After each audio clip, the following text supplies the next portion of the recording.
Hi வணக்கம் and welcome to cinema வட்டாரம். நேத்துல இருந்து நம்ம சினிமா வட்டாரத்துல எந்தெந்த சம்பவங்கள் சமாச்சாரங்கள்லாம் நடந்து முடிஞ்சது அப்படின்ற விஷயங்கள்லாம் பார்க்கலாம் வாங்க.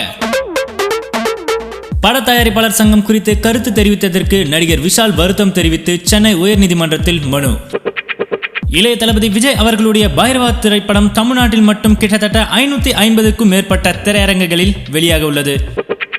மறைந்த முதலமைச்சர் ஜெயலலிதா அவர்களுடைய வாழ்க்கை வரலாறு படமாகிறது. பிரபல தெலுங்கு இயக்குனர் தாசரி நாராயண ராவ் இதற்கு முன்வந்துள்ளார். தமிழ், தெலுங்கு மற்றும் இந்தி என 3 மொழிகளில் இப்படம் உருவாக உள்ளது. அம்மா என்ற தலைப்பை பதிவு செய்துள்ளார் ராவ். ஜெயலலிதாவின் கதாபாத்திரத்தை யார் ஏற்கப் போகிறார்கள் என்று பொறுத்திருந்து பார்ப்போம்.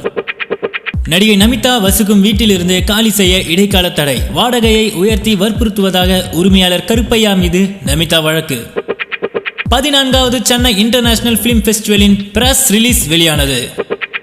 த்ரிஷா நடிக்கும் தீவிரவாத கதை 1818 2008ஆம் ஆண்டு மும்பையில் நடைபெற்ற உண்மை சம்பவத்தை மையமாக கொண்டு 1818 என்ற பெயரில் ஒரு படம் தமிழ் தெலுங்கில் தயாராகுகிறது. இதில் நாயகியாக த்ரிஷா ஒப்பந்தம் செய்யப்பட்டுள்ளார். இப்படத்தை ரித்துன் சாகர் இயக்குகிறார். இசையமைப்பாளராக எஸ் தமனும், பாடல்களுக்கு மதன் கார்கியும் ஒப்பந்தம் செய்யப்பட்டுள்ளனர். விரைவில் படப்பிடிப்பு தொடங்குகிறது. த்ரிஷா தற்போது மோகினி, சதுரங்க வேட்டை 2, 96 ஆகிய படங்களில் நடித்து வருகிறார் என்பது குறிப்பிடத்தக்கது. இனி இது போல நம்ம சினிமா வட்டாரத்துல நடக்கக்கூடிய அடுத்தடுத்த மேலும் சுவாரஸ்யமான விஷயங்களையும் தகவல்களையும் கேட்க ஸ்டே டியூன்ட்.